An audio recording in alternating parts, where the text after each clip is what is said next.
This meeting is being recorded. Good morning, everybody. Today is Saturday, May the 7th, 2022, and you are watching or listening to another great edition of Forward Maryland. My name is Bill Woodcock. And I'm Steve Hunt. Happy weekend, and to all the moms out there and caregivers and anybody else who takes on that awesome responsibility. Happy Mother's Day. And Bill, I guess my first question before we get into this is, you're rocking the Ravens hat. Thoughts on the draft, the new class incoming into the castle? Oh, look at you! Look at you with the question for the light banter today. We didn't even plan this. Steve, I'm glad that you asked because I would agree with those draft pundits who said that the Ravens absolutely stomped the draft. In fact, they have held this class up in terms of potential to the 1996 class, which was their first draft, which yielded Jonathan Ogden and Ray Lewis, two Hall of Famers in the first round of their first draft.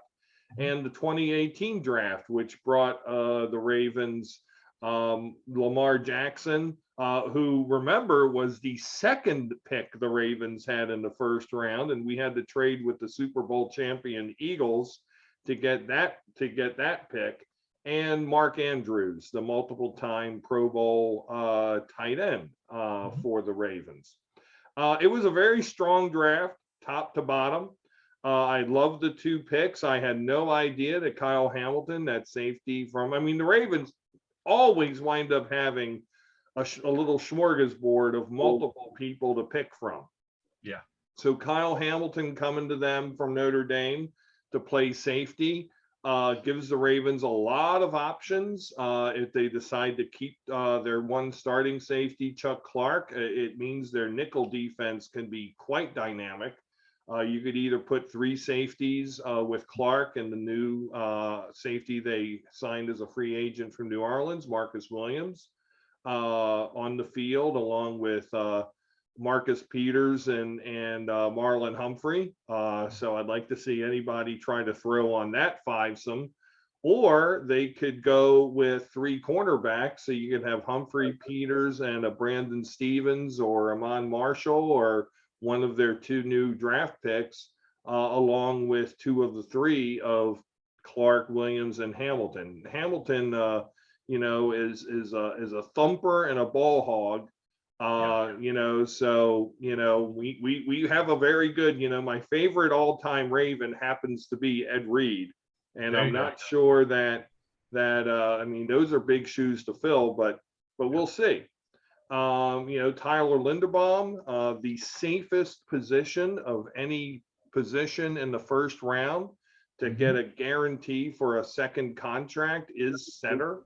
So this guy comes with all the tools. He comes from basically what's offensive line U, which is the University of Iowa.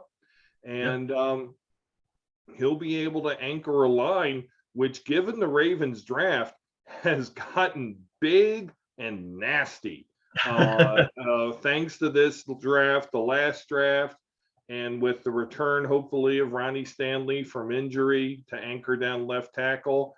Overall, the Ravens look like they're going back to the offensive formula that made them incredibly productive in 2018 and got Lamar the MVP in 2019 and gave the Ravens the number one seed in the playoffs. But Steve, you will be able to hear more about this on another podcast that I am doing, which is also kind of why I'm wearing my Ravens hat, and it is called Ravens X. So I decided to do this because I subscribe to a number of Ravens fan groups, and to be honest, I think the children on those groups need some education. So, you and I both come from that era where football was 3 yards in a cloud of dust in the 70s. And then, we had things like, the advent of the West Coast offense in the 80s, the era of the big shoulder pads and the neck rolls and the hard hitters. And on both sides of the ball, like Christian Okoye, the Nigerian Nightmare, and Brian Cox, the linebacker from the New York Jets. Oh, yeah. You know, and Greg Lloyd and Kevin Green from the Steelers in the 90s, you know, and then the Brady Manning era, you know, in the 2000s and 2010s. So you know, it's Ravens oriented, but with the perspective of somebody who's been around a time or two, following the great sport for some time. So I hope people out there in viewer and listener land will give it a listen or watch. Yeah. Looking forward to you dropping knowledge there, Bill. So that's going to be great. I actually follow a number of Ravens groups as well. I tell you, the Ravens are interesting in terms of if you go on Twitter, they've got international groups. I saw a tweet from the Scottish Ravens who were very excited when they saw the pick gosh, Kevin, I remember the guy's name from Michigan. Ojabo, David Ojabo. Ojabo. Speaking of Nigerian nightmares, we may have two of those in short order if Ojabo comes back healthy and Owe starts to continue to come on there. But anyway. Well, remember, they were teammates in high school. Ojabo and Owe played together in high school. So Ojabo was the second round pick. He's coming back from an Achilles injury. You know, will we be back in October or November or December? We don't know yet, but the consensus seems to be is that he will be able to play some this season. So, and then deeper down the draft, you know, I'll talk more about that tomorrow. The thrust of tomorrow's episode will be a way too early look at who the 53-man roster will be. If you had to pick it today, given who's in the building right now.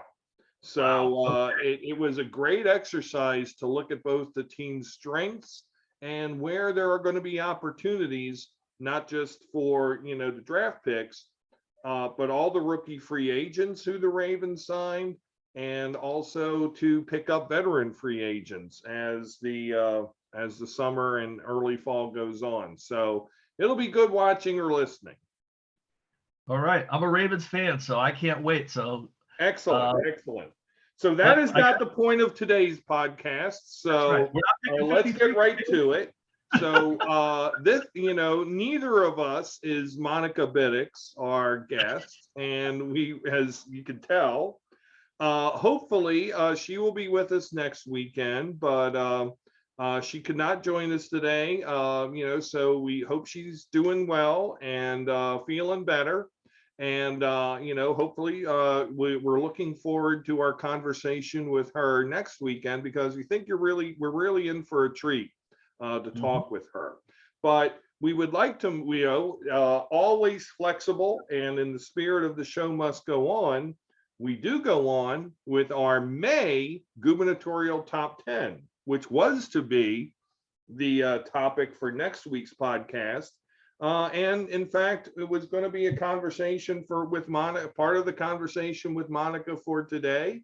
So, you know, hopefully, Monica, you'll like our takes. And if you don't, hopefully we'll have a nice conversation about them next weekend. But Steve, with no further ado, we are going to go into our May Gubernatorial Top 10. So I will start.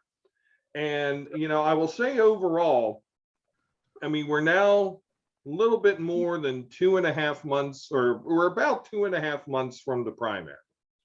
I see the horse race for governor to have 5 tickets punched, you know, in terms of 5 people who could win, possibly a 6th if he catches fire.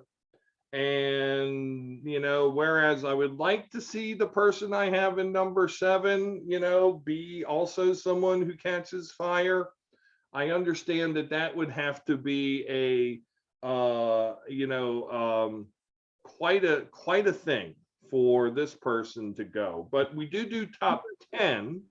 So at number 10, I am going to go with Democratic candidate and former, I believe, Clinton administration official, John Barron, who I believe I've mentioned in one of the earlier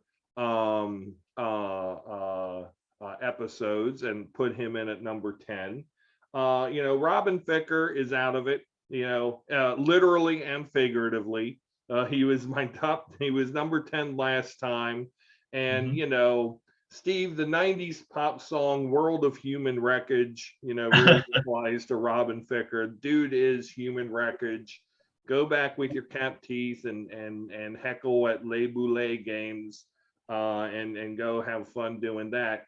And sadly, Laura Newman, who I think was a terrific candidate for governor, and of course had a wonderful interview on this podcast, dropped out of the race and endorsed Comptroller Francho. So number 10 had to be somebody, and it wasn't going to be Ralph Jaffe. It wasn't going to be Ficker. It wasn't going to be the other guy on the Republican side who was a Democratic candidate for Congress before. So, John Barron's a solid dude, seasoned government executive. He's my number 10. Steve, where you at? Actually, my number 10 was the aforementioned Robin Ficker.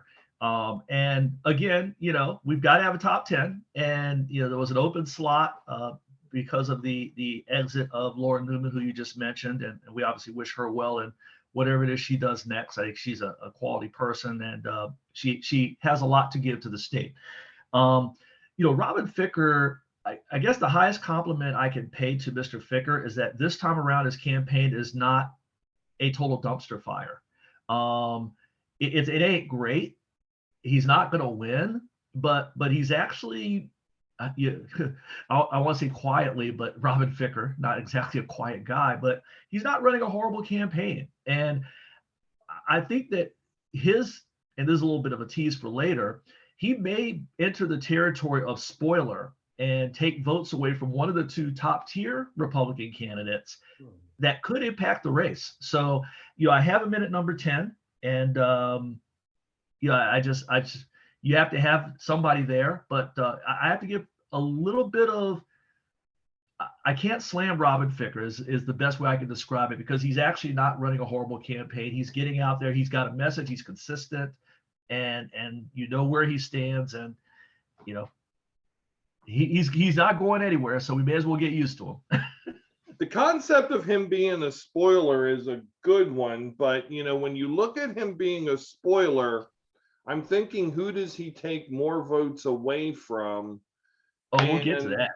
Yeah, that's hard to say.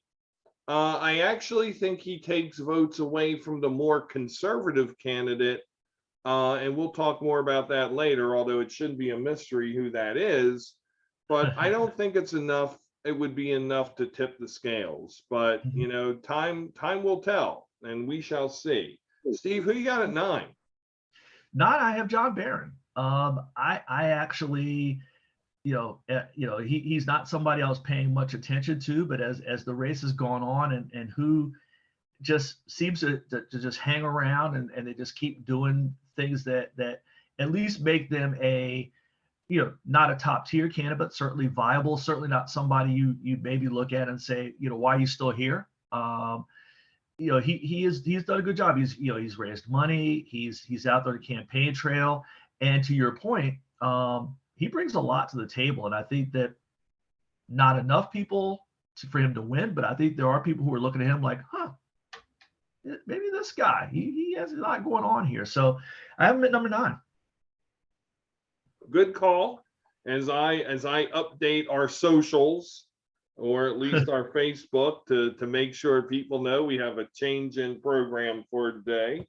At number 9, I have former U.S. Education Secretary John King.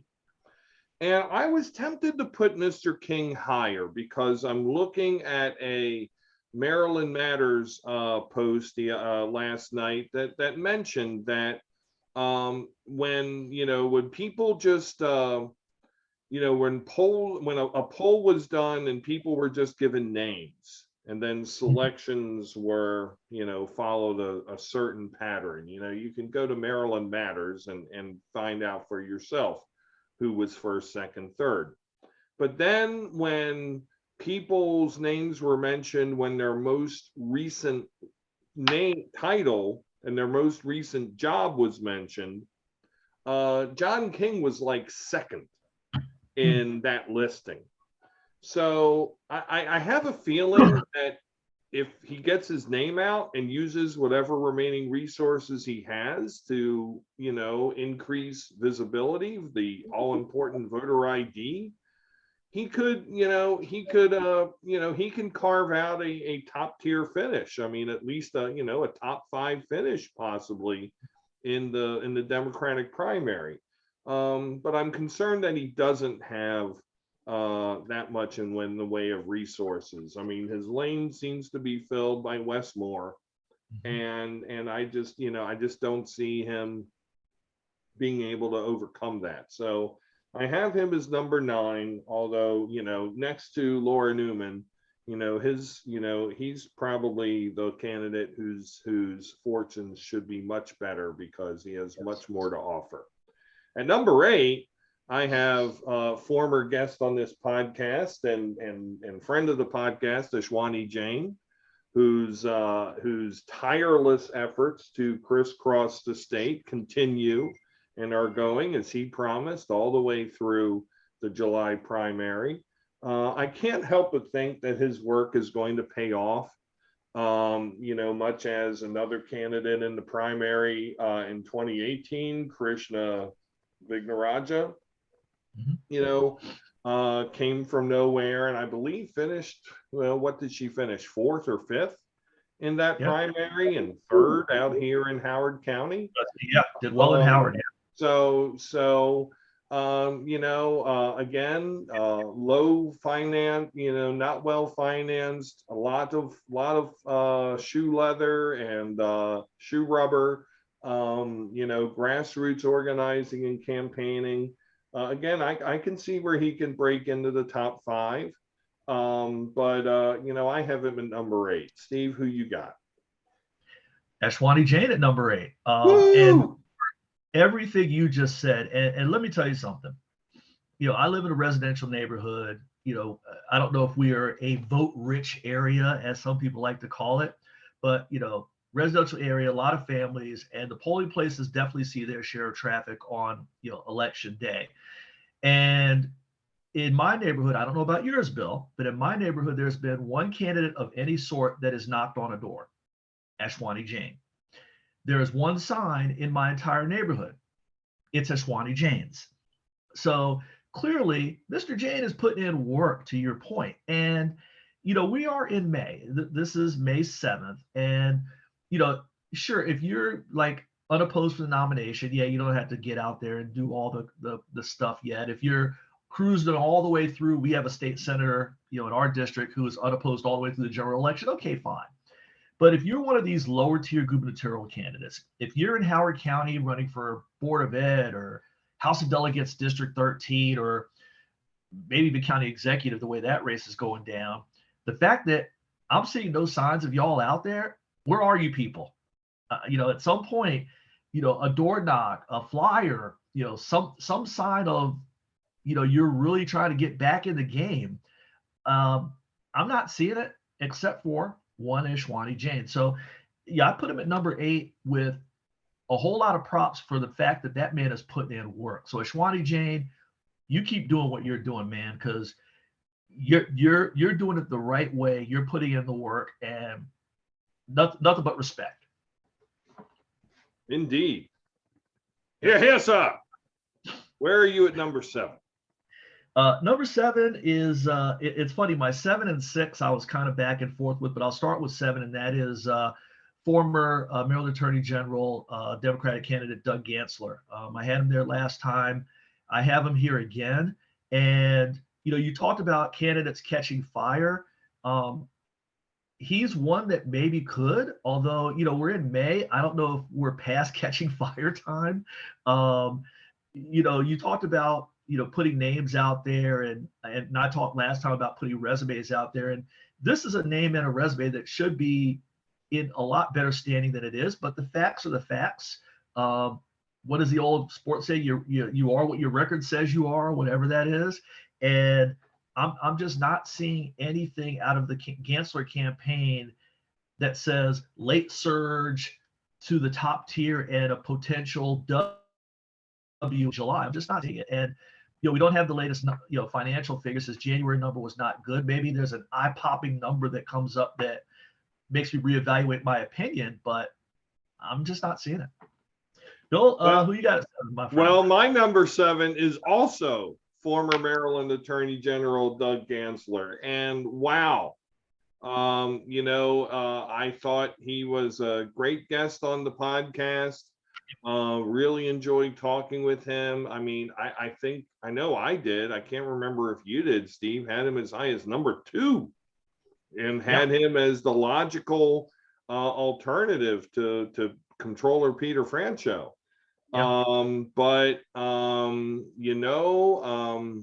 As said a couple of other times already during this podcast, resourcing is everything. And I don't see any shift in late money to Gansler. I think the field has pretty much gelled. I think there are 3, possibly 4 Democratic lanes. And I don't see the former Attorney General in any of them. It's unfortunate. It's sad. And, I won't say it's sad. It's certainly unfortunate. But I just don't see how I don't see a path. This is not the New Hampshire primary and the presidential race where there are, copious debates and forums and opportunities for public examination of these candidates. A lot of the forums there are private and not that well attended by people who are actual voters. They're much more well attended by people with a vested interest in one campaign or another. And if there were like that series of public debates on MTV or the commercial channels in Baltimore and DC, I could see where he can have opportunity. But barring that, I don't see it. My number 6 starts with our Democratic candidates who I think, heading into the home stretch on this Kentucky Derby day, to use that parlance, might be in that front pack. And my number 6 is former Labor Secretary Tom Perez, who seems to be counting on his national credentials from both being in the Obama cabinet and also being former DNC head, to leg out something where, I believe the strategy is right now is that this is going to be a very divided primary. 35% might win the election. And so how do you get to 35%? And I think that is Perez's strategy. He's picking up endorsements in kind of a plum pudding fashion. He's handing out endorsements in kind of a plum pudding fashion to kind of give himself visibility and opportunity. So that's where I see, he's kind of that outside horse, and let's see what closing speed he has. Steve, who you got? Well, Bill, we keep rolling side by side here, and I have the same individual at number 6, Tom Perez. And, to me, and this is why I talked about 7 and 6, which I can tell you now are Gansler and Perez. Give Doug Gansler more money, give him some endorsements, and you pretty much have Tom Perez. They really are, if you think about it, in terms of, whether or not they'll win the thing or what their chances are, they're pretty much in the same boat, except for the fact that Tom Perez has the money to make a closing run. Tom Perez has the endorsements, especially from organized labor. I mean, they work the polling places. Those union folks will be out there, waving the signs and the flag for Tom Perez. So he's got, to your point, he's got the money and he's got a foundation of support that could translate if the rank and file of some of these labor unions follow along. Could he find his way to 35? I can't say yes, but I can't say no. So that's why I have him at number 6 along with you. And with that, I guess we could get into the top 5. Give me your 5, Steve Hunt. Give me your All right, 5. You're number 5. Okay. My number 5, I'm going to the Republicans, and that is former Commerce Secretary Kelly Schultz. And, she's in the top 5 because while her percentages are a lot better than, Gensler, Perez, and some others, because she's basically one of 2 realistic candidates to win. And 2, maybe, just maybe in some alternative universe, there's a chance that Republicans realize how radioactive Dan Cox is and they get themselves together. Probably not going to happen, but, it's out there somewhere, maybe. It's certainly not because of the brilliance of this campaign. And the recent unforced error, and I'll try to keep this brief, is there was a recent forum with and forgive me if I get this wrong, ladies of Carroll County, the Republican Women of Carroll County. They had a forum, and Dan Cox was there, and Robin Ficker was there. Kelly Schultz was not there, nor was her running mate, nor was anybody from the Schultz campaign. They totally ghosted the thing. Now, Carroll County, you and I both know because it borders our Howard County, it's deep red, it's Trump country. But for all the talk about the brilliance, quote unquote, of the Glenn Youngkin Virginia campaign, one of the things that people said was, hey, he looked at Northern Virginia and said, I'm going to lose it, but if I lose it by 15 instead of 30, that's good. I'm going to work it anyway. Kelly Schultz, you need to be working Carroll County. You need to be working Frederick County. You need to be working Washington County, Southern Maryland, the Eastern Shore, because, yeah, Dan Cox will probably win those Trump-friendly areas, but, minimize the damage. And, of course, at this forum, there was a straw poll, and I think Dan Cox won 89% of the vote. Big shock to the guy who actually showed the heck up. So, I think Schultz her campaign right now is basically relying on another campaign totally imploding or the voters waking up from their fog. That's it. That's all. If Robin Ficker was a better candidate, Kelly Schultz might not even be on the top 10 right now. So she's there because of basic arithmetic and nothing else. Bill, who you got at 5? I'm a little bit scared because for those out there in viewer and listener land, we didn't know we were doing this episode until after 9 o'clock this morning. And so we both wrote down our list completely independently. But right now, our 7, 6, and 5 are all the same. And I think we might go all the way to 1 with the same names. And so also former Maryland Labor and Commerce Secretary Kelly Schultz. Steve, my understanding about that particular forum in Carroll County is that the Schultz campaign didn't go to it because they thought it was, in the immortal words of Star Wars's Admiral Akbar, it was a trap. And May the force be with you. It's a trap. I'll do that again. Has anybody, by the way, has anyone ever seen Admiral Akbar and your former colleague or your current colleague on the Howard County Board of Appeals, James Howard, in the same place? I don't think they have. But nor have I seen James Howard or Paul Bearer in the same place either. So,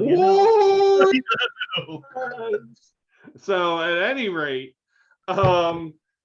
Kelly, it seemed like that was the jig was up on Kelly Schultz in that particular forum, and that's why she chose not to attend. One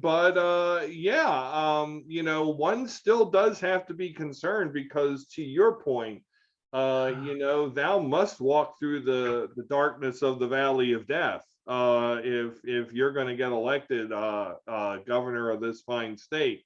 So that she is picking and choosing. Yeah, the Cox forces got a little bit of a run with that. And that's probably not, and who knows, how that's going to affect the on the fence voter. So I have her at number 5, and I don't know. I mean, the Hogan coattails have been shown to not be very long. So we'll see where those go. At number 4, and with the potential to move up, and now available on, ads available on a Baltimore TV station near you, former Prince George's County Executive Rush Baker. Steve, I've been telling you about Baker for a long time. And so you're going to say, okay, fool, well, you got him at number 4. You had him at number 3 last time. I think the difference between number 3 and number 4 is a nickel's width.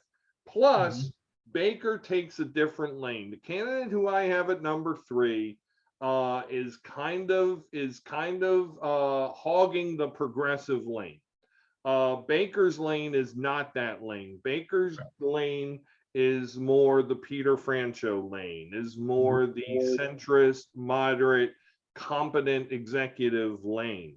Also scored very highly when made mention of, name and former title in that poll that Maryland Matters cited. He mentions in his ad that he's he was the former Prince George's County executive, and that resonates to people in Baltimore, because people in Baltimore think of Prince George's County not as an enclave of some wealthy African American communities, which it is, but of an enclave that's more like Baltimore City than anywhere else in the state of Maryland.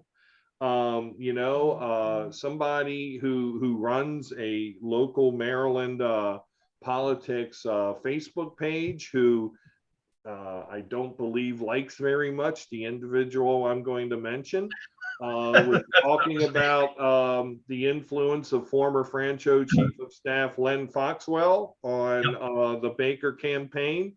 And I can see it, because Len has his ear to the ground of the political gestalt in the state of Maryland, and I think that ad copy has his fingerprints all over it. So Baker at number 4, but and that is a little bit of a step down, but that's more of talking about, that's more of a testament to that progressive lane kind of being hogged by the candidate I have at number 3.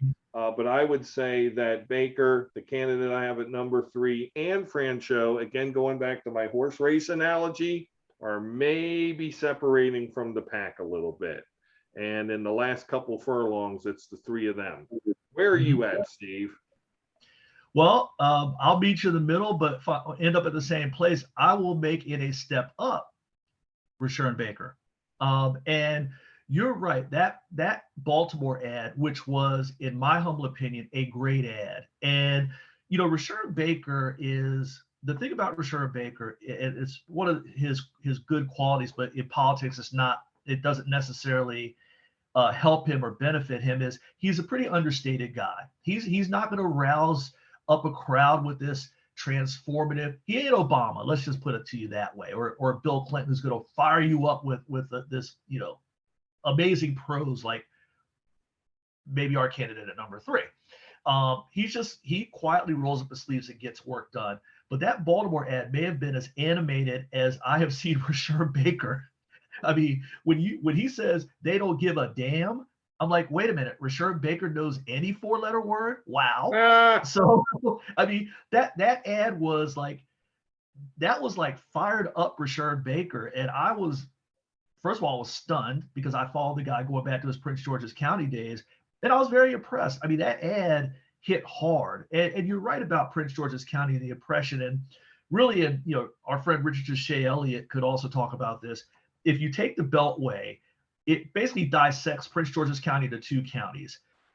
The side closer to DC is more what people in Baltimore think it is, but there's that side outside of DC that is this whole other level, Lake Arbor and some other places. So anyway, I think Rashawn Baker is very quickly becoming the candidate that, one, has his own group of voters. He's going to have his Prince George's County block. He's going to have, maybe some Montgomery County with Nancy Navarro, some Baltimore City, especially with that ad that he just ran.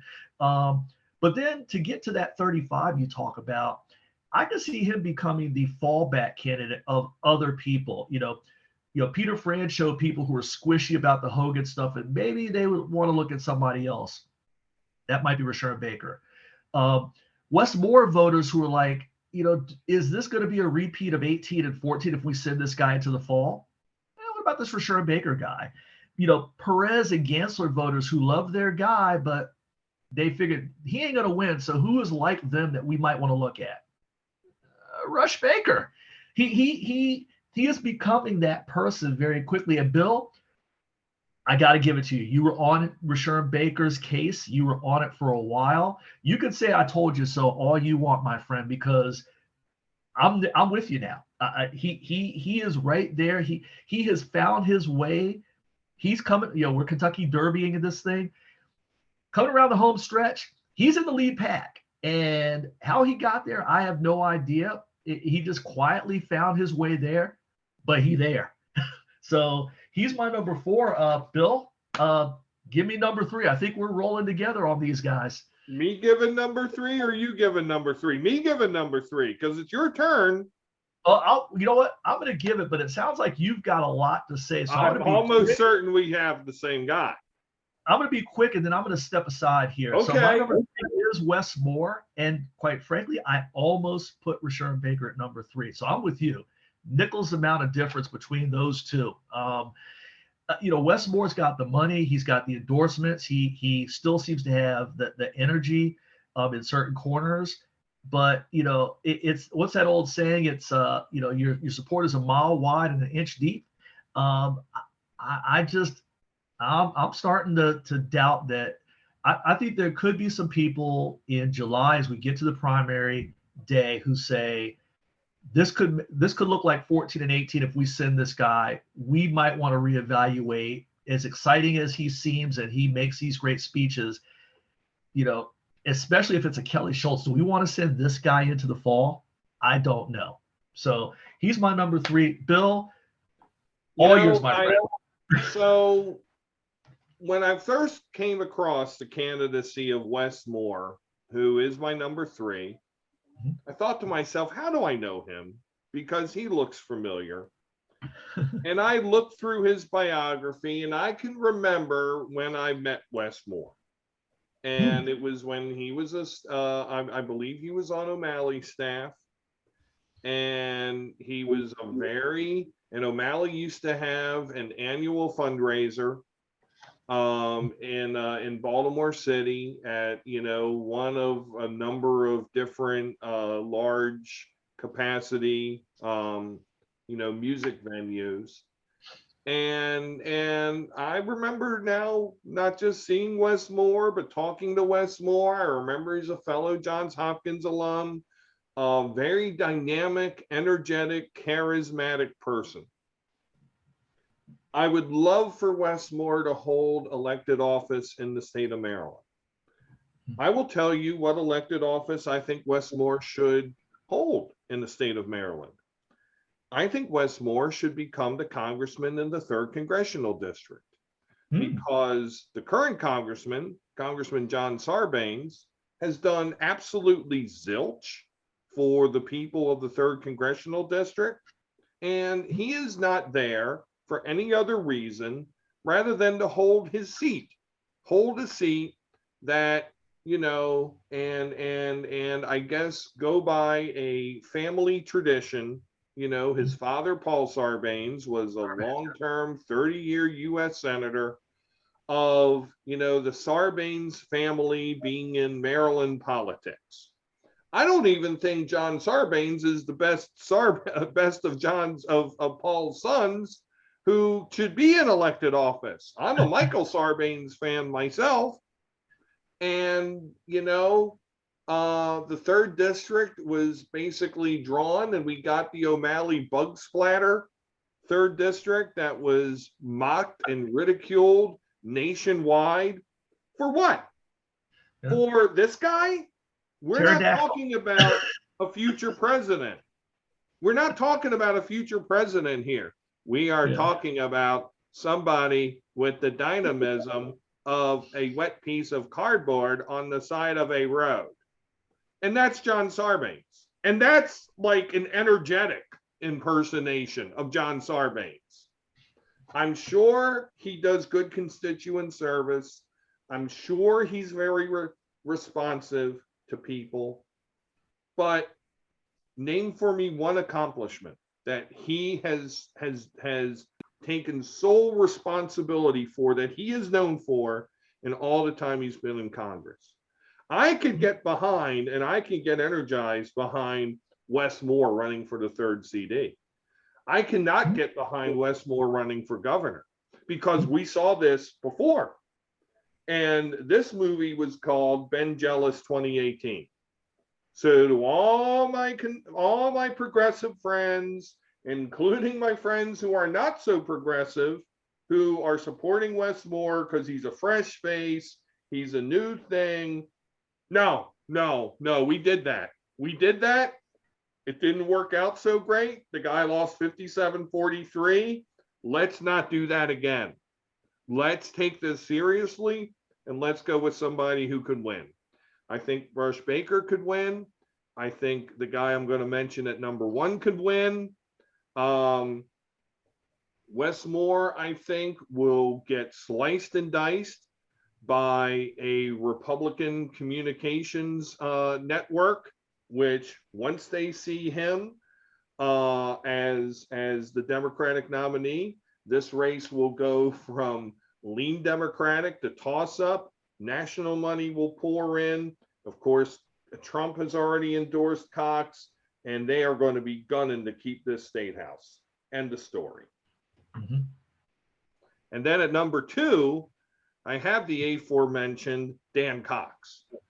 What have I said about Dan Cox that hasn't been said already? I believe last time I spoke volumes about the non-qualifications of him and his incredibly insane running mate to hold office. So I'm going to let you speak more about Dan Cox, Steve. Well, look, I've got Dan Cox at number 2 also, and I've said a lot as well. So in the essence of time, I'm just going to say he's there and he's not going anywhere, and he's probably going to be the Republican nominee. And you're right. I think that going back to Mr. Moore, I will just say this, and people can think about it whatever they want to. I think as we look at this list, the one Democrat that I would favor Dan Cox over would be Wes Moore. Francho, no. Baker, no. Perez, no. Gansler, no. Obviously we go further down the list of people who are more likely to be nominated. But if you take that list right there, I don't know that Dan Cox beats anybody not named Wes Moore. So I think that's really the nuts and bolts of it with this guy. The only thing that I can say is he didn't say anything this week that made me want to throw up on my computer screen. So I don't know. I don't know if that's an improvement or he decided to take the week off or I was too busy at work to pay attention. But that's about all I got. So I'm just going to move on to the number 1 candidate and be done with it because I don't even want to talk about this guy anymore. And my number 1 is recent podcast guest, Maryland State Comptroller Peter Francho, who on our podcast showed exactly why he is number 1 and exactly why, if he wins a nomination, he's going to be the next governor of the state of Maryland. I found it interesting that he said at one point he's not trying to run a general election campaign, but if you listen to him on the different issues, he really is running a full all-year campaign. I mean, it plays the primaries, but it also plays the general election. So I don't even know if there's a difference with Mr. Francho. He is who he is.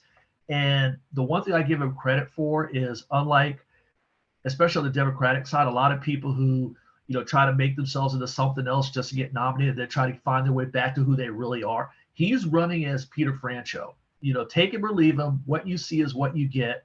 And that's how he was on the podcast. I thought he hit the issues the way I expected him to. He did a great job. And he's number 1 until further notice. Are there others that could take him? Could get to that 35 before he does? Sure. But right now, I can't imagine him being better positioned to get to the number 35 than he is right now, or beyond 35, quite frankly. And likewise, I am still in the camp at number one of the still clubhouse leader, still leader in all the polls until some poll comes out where he's not, and that is Maryland Comptroller Peter Francho. I agree with everything you said, Steve, on the podcast interview. Very interesting to catch somebody and interview a candidate for governor on a Friday night, because at the end of a long week, I mean, this is, or actually it was a Monday night. Monday, But yeah. at the end of the day, it was originally it was going to be Friday night. But at the end of the day, it's sometimes you catch somebody in a little bit more candid state, and that's where I think we caught the comptroller, and I think it was a good thing. And I think about the banner we had back and forth about the little ideas we had about state sales tax holidays. And the thing I brought up about a tax holiday for building supplies and materials and such. And, he kind of went with that, and he was like, hey, that could be a really good idea. And as I'm thinking about it, I'm da-da-da-da-da-da-da. Yeah. That's not the sign of somebody, who's too old to do the job. That's Right. not the sign of somebody who's phoning it in. I mean, that's the sign of somebody who is thinking and keeping themselves open every day to new possibilities to make Maryland the best state it can be. That's the sort of experience and expertise we need to do the job of governor. And that's why he's the best qualified. So Yeah. I'm still a Yeah. Francho guy. And nothing has been done or said to change that. But I agree with you. I mean, I look at these candidates at our list, and I go all the way down to Mr. Gansler, and every single one of them beats either of these Republicans except for Mr. Moore. Yeah. Agreed. Yes, sir. Steve, any final thoughts before we wrap up? No. I think that the race, a little bit of shakeup, like you said, we both shook it. Our shakeups were roughly the same, which was a surprise because you're right. We started at 10:30, and I think we wrote our list. I know my list was written at 10:29, and we're the same camp. But I think it's consistent with what you're seeing out there. I mean, you look at whether it's Baker's internal polls or some other ones that you're getting out at. Shockingly, the polls seem to be at this point, Francho, Baker, Moore, Perez, seem to be the top four in the polling that I'm seeing out there, as limited as it is. So I think those are your big four on the Dem side, with Gansler, looking to catch fire to get in that mix. The Republican side is pretty much where it's been for the past who knows how long. I did not mention my T's, and we talked about it earlier. We don't have to get too deep into it, but I think Ficker is a bigger threat to Schultz than to Cox. But he could be a threat to either. But you're right. I don't think it moves the needle enough that it's going to change the result, because I think at this point, Cox is not only going to win, but he's going to win comfortably. So I think it's Dan Cox versus hopefully somebody who can beat Dan Cox. I mean, yeah. I mean, I would welcome it being Cox versus Francho or Cox versus Baker, because Cox or Perez, because it would just be, or Gansler, because it would just be an idiot against somebody with a wealth of experience. I don't know. I've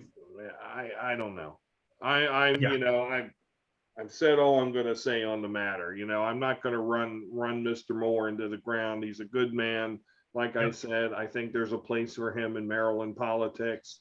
Unlike Ben Jealous, who I thought had no place in Maryland politics from the day he announced that he was running for office. But I just don't see this as his place or this time. So so there we have it. All right, folks. Well, I hope you're enjoying your rainy, windy, soggy weekend. And Steve and I will be back at you this coming weekend, hopefully with Monica Beddix, our planned guest from this podcast episode. So till then, we are signing off. And you can enjoy the dulcet tones of our computers saying recording over. Till next time, this is Bill and Steve. You have been watching or listening to Forward Maryland. Bye now.